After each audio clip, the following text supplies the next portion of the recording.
Hello, Passion City Church. Man, it is great to be here with you. It's awesome to be in Atlanta.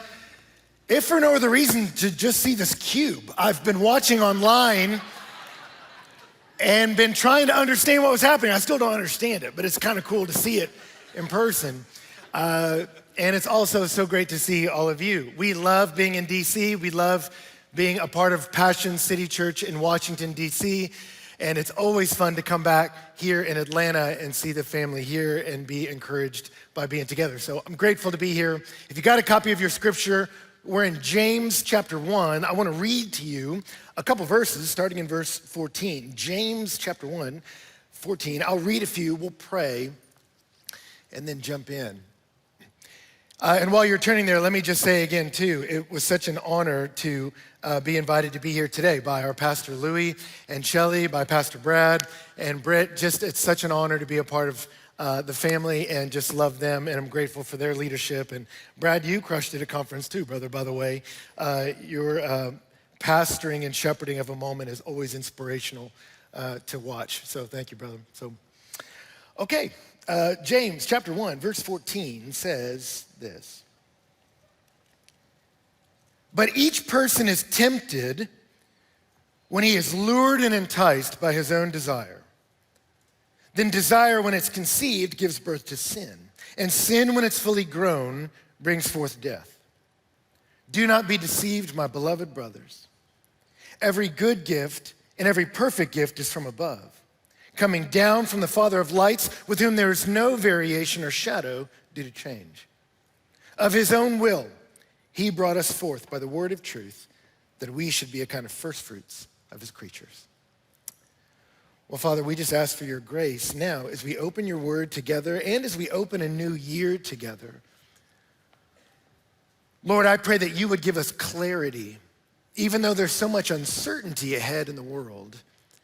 May we get clarity on what it is that you think about and what it is that you care about. And I pray, Lord, it would inform what we think about and what we care about.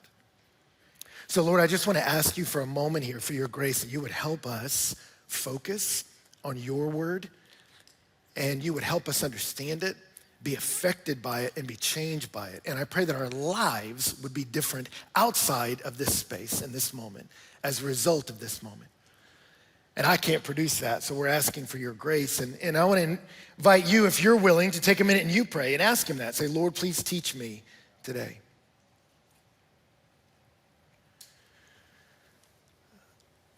And then if you would, please pray for me, that the Lord would use me and I'd be helpful to you.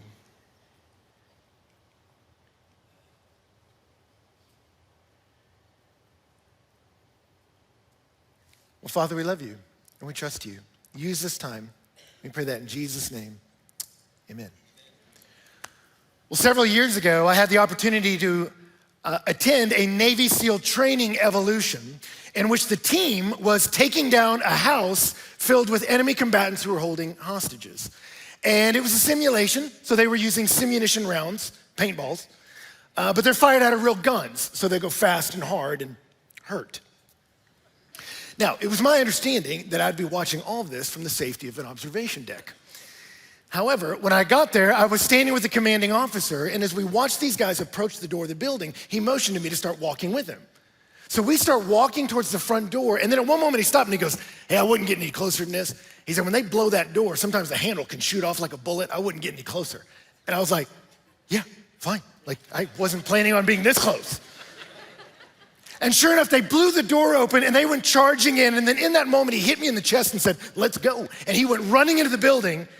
So I ran through that smoke-filled corridor too, in jeans and a t-shirt. And two things struck me immediately, metaphorically speaking. The first was the chaos of the situation. I mean, it was nuts. Loud shots being fired, flashbangs going off, smoky, it was crazy. But the second thing that struck me was the beauty of their strategy. They were purposeful but patient. They were aggressive but fluid.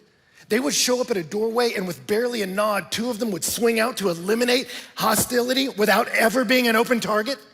And within seconds, these guys had neutralized all enemies, rescued all hostages, and taken a chaotic situation and brought in peace. And I remember as I watched that, the thought crossed my mind, this is the Christian life. Or at least it's supposed to be. Like, I don't know about you, but I don't think you have to journey long in life before you realize a life of spirituality occurs in a context of adversity. It's a fight. Not against people, but it's a battle spiritually. And some of you have encountered that you don't have to be a believer long before you realize the pursuit of intimacy with God occurs in a context of adversity.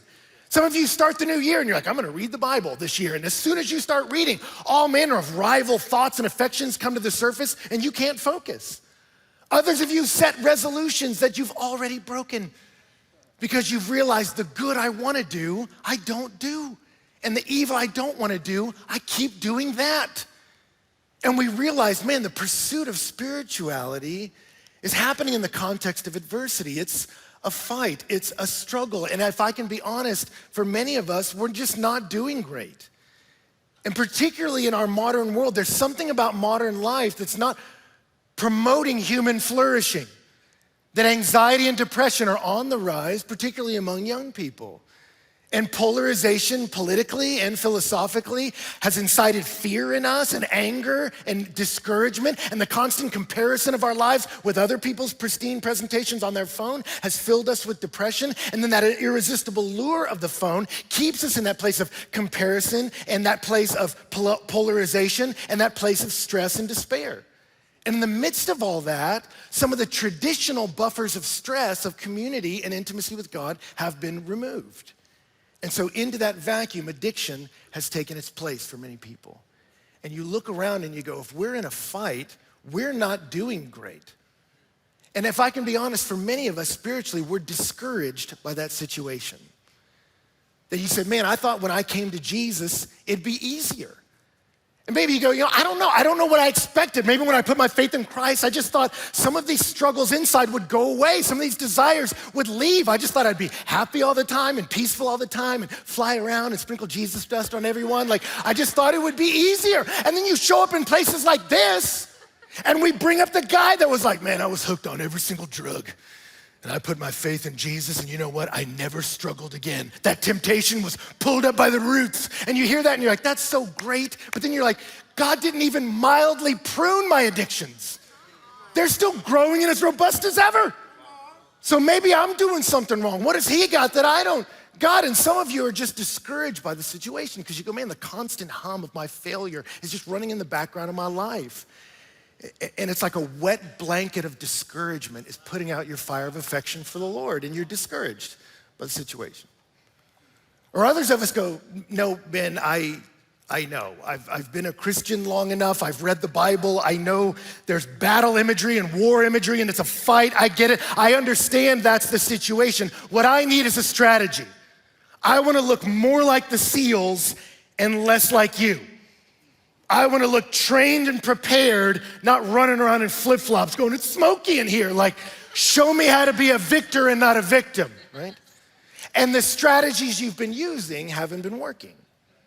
Like, I don't know about you, I grew up going to camp, and the first couple days of camp, everyone acted crazy. I mean, we were smoking, drinking 40s, it was out of control. That's not an exaggeration. But on the last night of camp, man, everybody got saved. After a couple days of malnutritious food and little sleep, we were all a little emotionally volatile. And the band would get us all worked up, and the speaker would get us fired up. And at the end of it, we were all locking pinky swaying, singing Friends Are Friends Forever. And then at the emotional pitch, it was open mic night. And one after one, we would get up there and say these big promises of what we were gonna do for God. I just want you all to know, I'm never gonna sin again. You're like, I don't think he is. He's had such a good week at camp. I literally think he's there. I just want you all to know, I'm gonna tell everyone on the planet about Christ. You're like, he is prophesying right now. And on it would go. But there wasn't a one of us that 2 weeks later hadn't broken every promise. And we were in our bedrooms surrounded by the same addictions going, what's wrong with me? And for many of us, we're like, you know what? Maybe there's a super spiritual life available to some other people and it's not available for me. And for many of us, we're discouraged by the situation and we need a new strategy. And so my hope in these few moments is not to give you a pump-up speech. I don't think that's what we need at the beginning of this year. I want to help you struggle well. And so I want to look at the situation and then can we almost in an unemotional way evaluate our strategy? So we'll look at the situation and the strategy. And the situation is frankly this: it feels like a war because it is a war. That spirituality is in the context of adversity. The pursuit of God happens in that space. Jesus presented himself that way. As much as he's presented in the scriptures as a shepherd and a caretaker for us, he's presented as a warrior. 1 John 3:8 says the Son of God appeared for this purpose, to destroy the works of the devil. That his reason for arriving was destruction. That Jesus came as a landed invasion. The first introduction of the Son of God in Genesis chapter 3 was the seed of the woman will come to crush the head of the serpent. The very first mention of the arrival of Jesus is in the context of adversity. He's going to war against the one who's deceived us. And so you see Jesus' arrival as a landed invasion. He came to fight for you and for me. And it wasn't just an invasion, it was a rescue operation. That in his first sermon, he stepped forward and said, I have come to proclaim release to the captives. The assumption there is you're held in bondage and you can't get you out. And one of my favorite explanations of his life in Luke chapter 11, Jesus was asked to explain his ministry. And he said, imagine a guy who's fully armored up with a bunch of treasure. He said, now imagine a stronger guy beating him up, stripping off his treasure and taking his things. That's me. You ever describe Jesus that way? He's like a dude that beats someone up and steals his things. That's Jesus. Read Luke chapter 11. When a strong man fully armed guards his house, his possessions are undisturbed. But when someone who's stronger comes, he attacks him, overpowers him, and takes away from him his armor on which he relied and distributes his plunder. The plunder was us.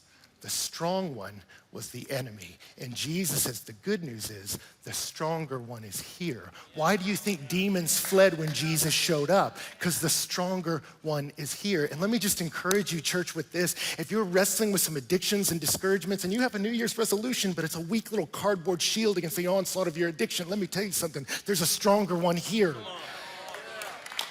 And so it was an invasion and it was a rescue operation, not by perpetrating violence, but by taking it upon himself. He who knew no sin became sin for us. I'll take the hit for you. Since the children participate in flesh and blood, he likewise partook of the same, that through death he might set free those who through fear of death were held captive all their lives. And it's not just a rescue operation, it's an ongoing mission. He says, I want you to now be a part of what I'm doing. That's what C.S. Lewis said. Enemy-occupied territory. That is what the world is. He said, Christianity is the story of how the true king has landed, you might say landed in disguise. And he is calling us all to take part in his great campaign of sabotage. We're in a war, but it's a war in which our king has won the decisive victory. And yet he has not set you free from the struggle. He set you free to struggle. Before you were just a victim. Now you have a chance to be victorious. We saw it with King David. Do you remember back in the Old Testament when Goliath was attacking, the Philistines had encroached upon Israelite land? What did the Israelites do? They cowered in fear. They were powerless before Goliath until David came forward and that young rescuer killed Goliath. What did Israel do? When they saw their little shepherd king take out their big enemy, they shouted the war cry and drove the Philistines out of their land. And it's the same with you and me. We are powerless against death and sin and condemnation. The enemy has it on you and he's right. You're worthy of it. And yet the Son of God, Jesus Christ, came forward. The Son of David beat death, our biggest enemy, our condemnation, our shame. He beat it and buried it. And what does that allow us to do? What the Israelites did. Shout the war cry and drive the Philistines of fear, lust, and pride out of our hearts. He's empowered us. There's a great movie, Master and Commander, starring Russell Crowe, that he is the leader of an English ship charged with taking out Napoleon's greatest frigate. And at one moment, he goes and pulls his ship alongside, disables their mainmast, boards the ship, fights the men all the way down to the hull. And as the captain gets down to the bottom, there are all these English sailors held captive in a cell. And you watch him break open the chains, swing open the gates, and the men run out, huzzah! And as they run out of the prison, they're each handed a sword because they've been set free, but they've been freed into a fight. And it's the same with you, and it's the same with me. And some people I talk to are so discouraged, they come to Christ and go, I just thought I wouldn't wrestle with these desires anymore. Read the text, man. Before, you were just a victim to it. Now you have the possibility to be a victor, but you are not freed from the fight, you're freed for the fight. And he's set you out, and he's handing you a sword, and it's time to go to war. And so, in our situation, if I could summarize the spiritual life for those of us who are in Jesus, I would say it's one movement with two parts. It's one movement with two parts. It's a movement away from certain things and a movement towards certain things. Right? It's a movement away from ways of thinking and ways of living that isolate me from intimacy with God. And it's a movement towards ways of thinking and ways of living that promote intimacy with God. Old school theologians had a word for this. They called it sanctification. Sanctification, it's a word that's built off the word holy. Sanctify, holy is the same word. And holy means set apart. And you can hear these two pieces in that word. That in the Old Testament, there were utensils that were holy in the temple. That means they were set apart from common usage. They were only to be used in worship. My wife is holy unto me. Only I may touch her, you shall not, right? Some of you have a coffee mug that is holy unto you. No pagan lips may touch it. You see it? Away from certain things, towards others, right? Now, theologians had a word for each of these two parts. The movement away, they called mortification. That there are certain ways of thinking and ways of living that used to be a part of my life, that maybe still are a part of my friends' lives, but now I mortify them, I kill them. I will not revel in what my king died to set me free from. I put these things to death. They're not a part of my life anymore. But then there are other things, and they call this other part vivification. But there are other ways of thinking and ways of living I want to help vivify, I want to bring to life, I want to promote. If we were using gardening imagery, this would be the pulling up of weeds. There were things that used to be true of me. They just don't have a place in my life anymore. And this would be the planting of flowers and plants. But there's some other things I want to plant into my life. I want to see get enriched in the soil of my soul. I want to see flourish and grow.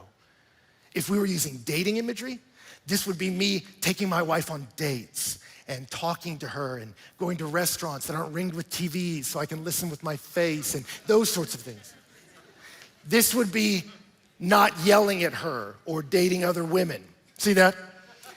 I don't do these things, and I do these things. It's one movement, but two parts. That's spirituality. Now, let me clarify before we move on to our strategy. What I'm not saying is, so this is the devil side of the stage, that's the God side of the stage, so you gotta get on that God side, kids. Like, I'm not saying that, because that makes it sound like God is standing over here waiting for you to get your act together. And that's not the way it works. Jesus said, when you put your faith in me, I make you something new. You've been transferred out of the kingdom of darkness into the kingdom of the beloved Son. I will never leave you. I will never forsake you. He is with you purely by grace because of his finished work on the cross. And yet, I know my wife will never leave me. And yet I can feel miles away from her, even when I'm physically next to her, because I haven't done the work to cultivate intimacy. And it's the same with Jesus. He's not gonna leave you. The fight is for an unrestrained intimacy.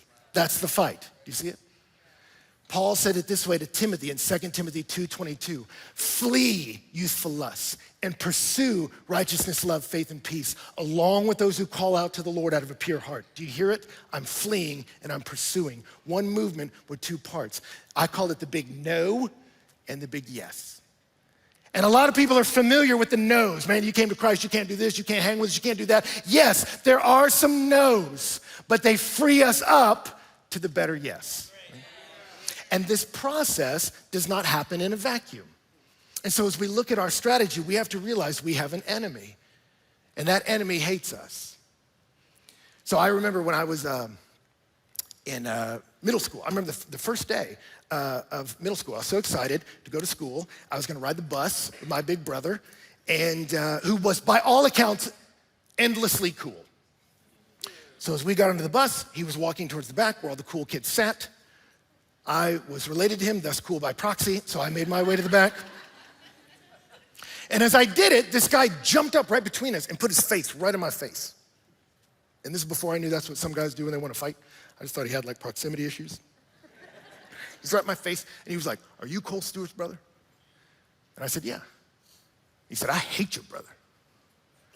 And turns out, what I didn't know at the time, learned later, was this kid was a bully. Got some emotional needs met by picking on little kids. He just had one problem.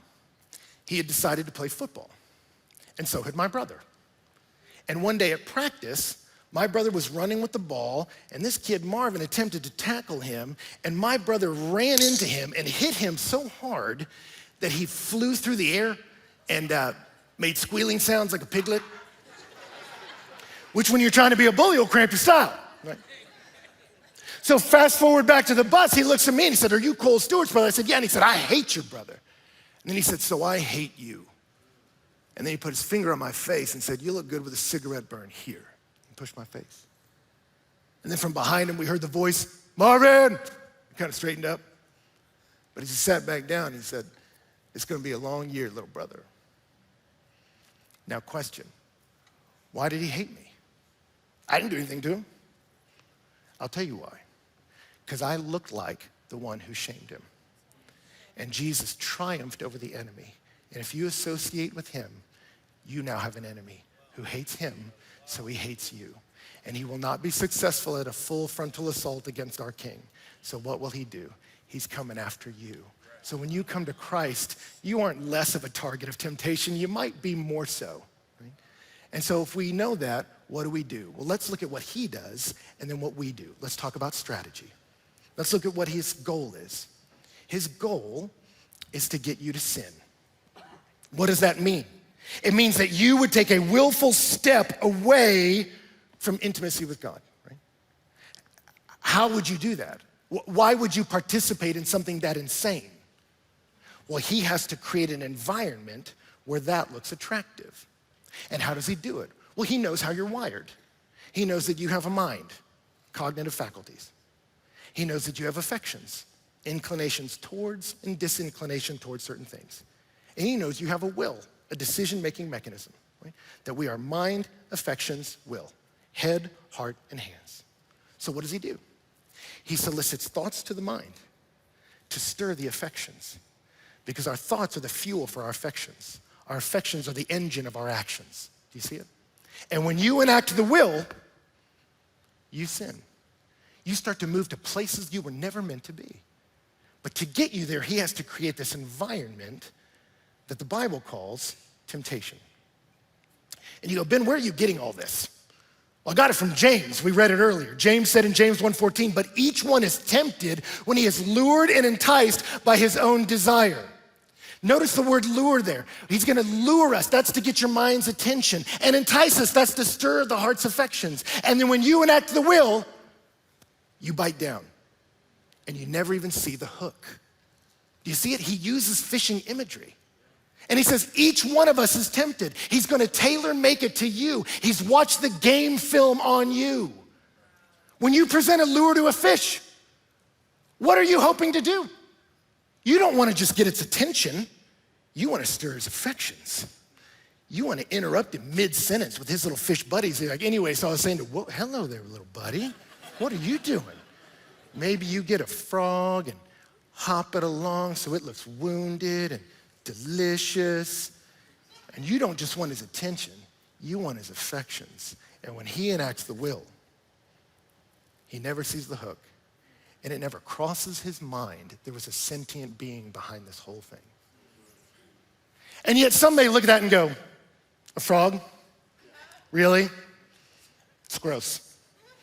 Like that turns you on? I don't know how you can call yourself a real fish if you struggle with that. Ew. Well, that's fine. He just gets a different lure for you. Maybe something shiny that you'll go, "Ooh, shiny," right? Each one is tempted.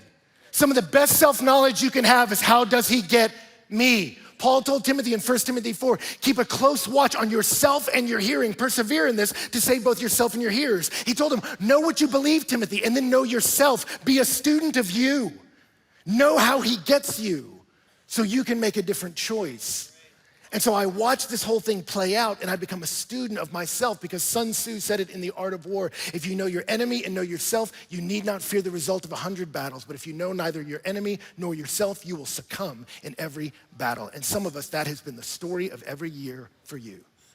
But when we see his strategy, we can enact our own. What do? Let me give you 3 things. Number 1 is we eliminate the moment. Eliminate the moment. Jesus told his disciples in Matthew 26:41, watch and pray that you enter not into temptation. But notice where Jesus draws the battle line. He doesn't say watch and pray that you may not enter into sin, a willful step away from intimacy with God. He says watch and pray that you may not enter into temptation. That if this always leads there, let me stay away from this. You see it? And so I had a friend that years ago told me about a buddy of his that had confided to him that said, hey, man, he'd been having arguments with his wife.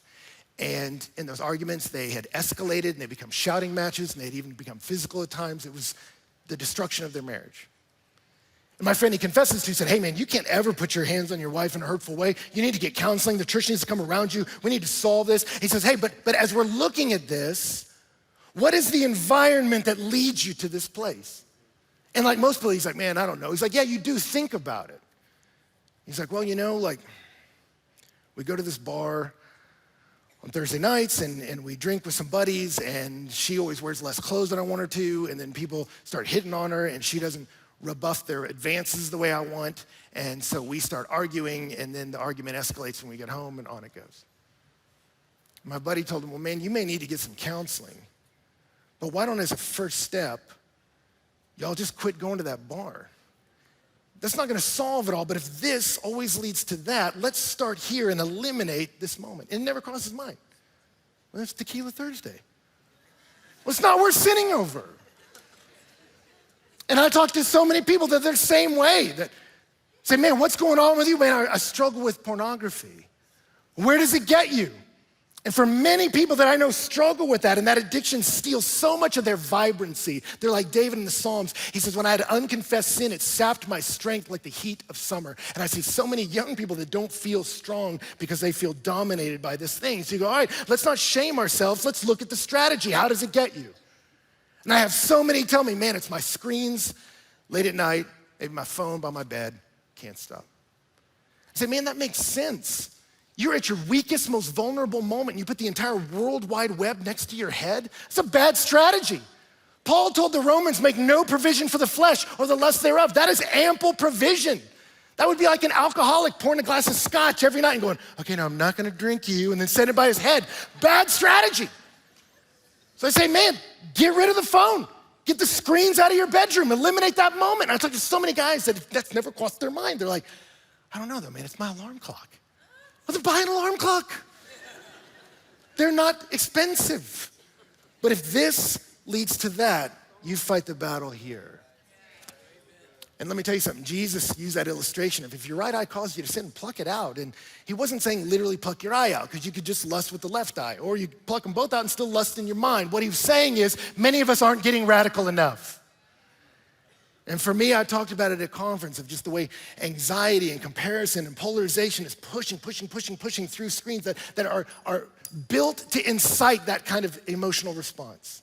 And I realized if I start my day here, I start off slant and it doesn't get better. And so this thing gets away from me. I'm gonna put scripture before social media. I'm gonna pray more than I post. I'm gonna take a walk with the Lord rather than soaking in the world, because this creates chaos and I want calm. And yet I talk to so many people that they're soaking their minds in the anxiety being presented to them in the world, and they're not even evaluating what it's doing to them. I'm not shaming you, I'm inviting you, evaluate. If I don't like where I am, if I don't like the outputs, consider the incomes, the inputs, and eliminate that moment. More we could say there, but James gives us 2 other things that can kind of help us. Number 2 is he says paddle downstream. He says in verse 15, desire when it's conceived gives birth to sin, and sin when it's fully grown brings forth death. He says desire is not a sin. Temptation is not a sin. But when you enact the will, when you unite your will with it, he does something interesting here. He actually doesn't use fishing imagery. In Greek, much like Spanish, nouns can have a masculine or feminine form, and desire is feminine. And so what he's saying is when you unite your will with desire, she gets pregnant. And she has a baby called sin. And sin is also a feminine word. And sin, when she's fully grown, she has a baby called death. And James does this on purpose to shock you, because the happiest moment in your life is the birth of a child. It's literally the bringing forth of new life. And he says, when you enact your will, when you unite with desire, she'll give birth to sin. And maybe you go, yeah, I know, but I don't care. But keep watching, because sin, she will bring forth death. You will bring a little bit of death into the world. And it's meant to shock you and break the spell.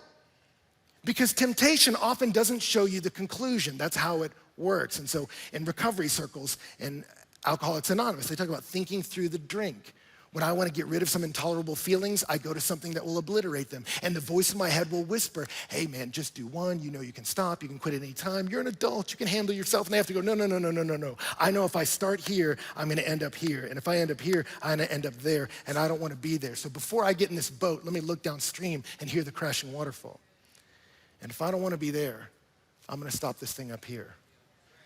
And I have a friend who's a pastor that in his prayer closet, he's got pictures all over it of pastors who are out of ministry because of moral failure. And it's a little morbid in there. You know, you're like, what is this about? And it's not morbid curiosity. Because as I walked out the door once, I noticed right at eye level, there was a picture of a pastor who had lied about using drugs and committing adultery and run around on his wife. But in this photo, he was still denying all the allegations. So there were all these paparazzi around his car, and you can see he had the smile on. He was kind of spinning the story. My friend had circled his wife's face and wrote next to it, look at her eyes. Because she had this stare that was a million miles off, or looking at nothing at all. And you could tell she just wasn't into the lies anymore. The damage was already done. And my friend did this to remind himself, when life gets hard, the enemy will whisper sweet escape. But before I start to believe that running into the arms of somebody else will provide for that, let me look downstream and see where it leads. Let me see what happens to pastors who make that choice. And if I don't want that outcome from my life, my family's life, my wife, my kids, if I don't want to be there, let me stop it up here. It's way earlier to fight your enemy before that has a chance to get his armor on. Don't wait until they're all armored up and fed and marching into your territory. So I do battle here. If I don't want to be there, I stop the flow here. I know for me, after my catastrophic back injury, one of my doctors told me, hey, one of the things you need to do is lose a lot of the not muscle you're carrying around. And I was like, okay, great, man. And I remember as I started to try to do that, I had a problem, namely that I love sugar. I'm like a hummingbird. I run off it. And I like chocolate cake a lot. And so I told my wife, you have to get this stuff out of the house. I said, because if I die, it's kind of your fault, you know? So we got to eliminate this moment. But then what happens when you're around it? And what I started to do is I started to say to myself, I can eat that. I can totally eat that. And I could live this kind of lifestyle, and then I'll have to hire somebody else to play with my kids. Because for me, I was in jeopardy of even being able to walk again. And I realized I have to be serious about my health if I want to physically be upright. That's the place I'm in. And I realized, let me evaluate that. Do I want to eat this way, or do I want to play with my children? Because this is going to take me down a path where I can't do that. And rather than making this a temptation, it made it my enemy. How dare you try to keep me from my kids' chocolate cake? But when I look downstream, it helps me eliminate the moment because it breaks the spell. Do you see it? But then I also look upstream and trace it back. If this temptation has a strength in my life, where does its power come from? If this pull towards something destructive has this rushing river behind it, what's the waterfall creating it? And so we got to look upstream, and James does that. He says in verse 16, do not be deceived, my dear brothers. If destruction is downstream from temptation, deception is upstream. And he says, don't be deceived. And yet he does something interesting. He doesn't say, don't be deceived. These temptations are bad for you. He doesn't look downstream. He looks up. He says, don't be deceived. Every good and perfect gift comes down from above, from the Father of lights in whom there's no shadow due to change. He says the lie that launches a million sins is the lie that God is not a good dad.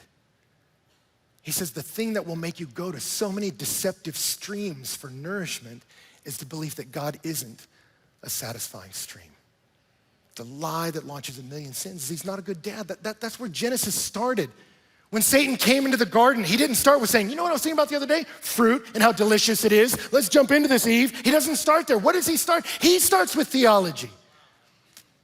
Did God really say, you can't eat from any tree of the garden? It seems like your religious commitments are holding you back, Eve, from experiencing life. And it seems like he's holding back some life-enhancing things for you because he doesn't want you to have some things that would be good for you. It seems like you can't trust him, Eve, and when he makes God look ugly, that's when he can make sin look attractive. He fights at this level. He did it with Jesus too. If you really are the Son of God, why are you so hungry out here? Why won't he give you bread? His lies are aimed at the sonship of Jesus. That's how the enemy works. If you made it a goal in 2022 to destroy Ben Stuart, let's say that's on your list. Destroy Ben Stuart. Let me tell you how to do it. You go lean down and you get in the face of one of my little elementary school age girls. And you look them in the face and say, you know what, sweetie? Your dad is so disappointed in you. Man, you let him down. You're in exhaustion. You just disappoint him over and over and over again. And you know what? He's not going to say it because he's so good, but you're a hassle. And it would be so much easier if you'd get out of here. Go somewhere else. Go find love in some other arms. Go find security some other place. Go run somewhere else to try to get rid of the pain or find some joy. Go. You whisper craziness like that to my kid, all my anger comes towards you. But don't miss this. That's what the enemy does to you.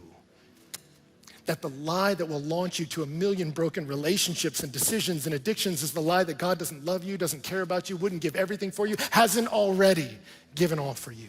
Don't be deceived. Every good gift and every perfect gift comes down from above, from your Father, in whom there's no shadow, there's no variation due to change of his own will. He brought you forth by the word of truth. Sin's not the only one having babies. That God the Father brought you forth by the word of truth out of his own thelema, desire, his will. He wanted you and he brought you to life and he loves you. Fight the enemy there, because here's the last piece. The best defense against sin is a good offense. It's a good offense. The great way to dislodge a beautiful thing is to replace it with a more beautiful thing. How did Romeo get rid of Rosalind? How did Romeo get rid of Rosalind? Does anyone remember Rosalind, Romeo and Juliet? Nobody? At the beginning of Romeo and Juliet, Romeo is pining away about Rosalind. How beautiful she is, how desirable she is, how lovely she is. And he does it so often it starts to annoy his buddy Benvolio. So Benvolio tells him, dude, I'm taking you to a party tonight. There's gonna be like 100 girls hotter than Rosalind. It's a rough translation, it's like the Message version, but read it, it's there. And what does Romeo say? The all-seeing sun has ne'er met her match since first the world begun. Wow, there's nothing more alluring than Rosalind.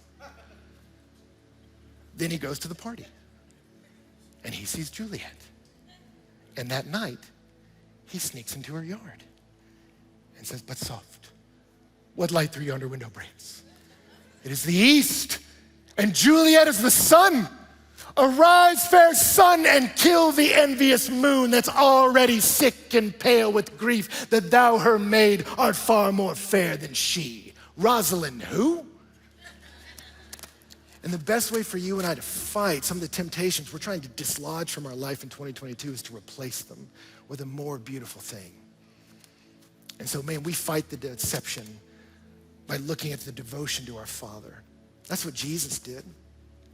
Pastor Louis talked about it, that at his baptism, right before Jesus was tempted by the devil in the wilderness, what happened first? His father, as he was baptized, spoke over his life, "This is my son in whom I'm well pleased." But Jesus hadn't done anything yet. All the water was still water, it's no wine. All the blind people still blind, lame people still can't walk. He hadn't done anything. But the father's pleasure is on his child. And so when the devil came with temptation, Jesus just fighting him off with Deuteronomy quotes. "Nah, man, I don't need that." And the pleasure of his father helped him fight the pressure of the wilderness. It's the same with you. You pursue your joy in him, and the things of this earth grow strangely dim in the light of his glory and his grace.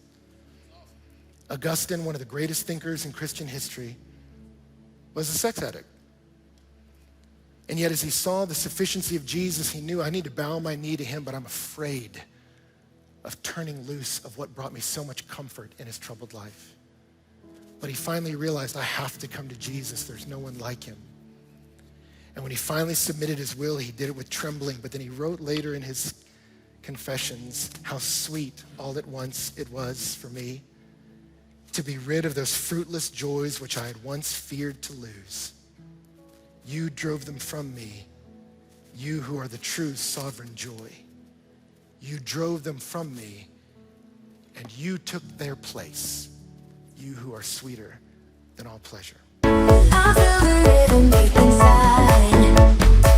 It's like a fire burning bright. Oh yeah, it takes me on a journey far and wide, where dreams come true, day and night. The dance of life, it sets me free, a celebration of what we can be. With every step, we're reaching higher, dancing with the flames of desire, flames of desire.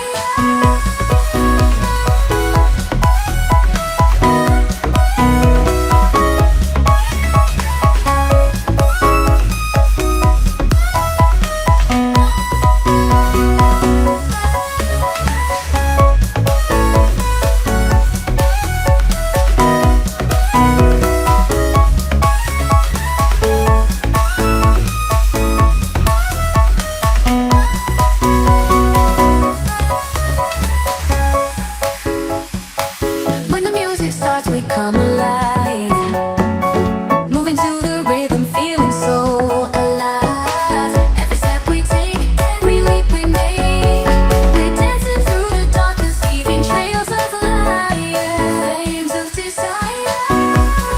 Life, a beautiful thing, it's a celebration of the human spirit. We're twirling and spinning, but won't fade away.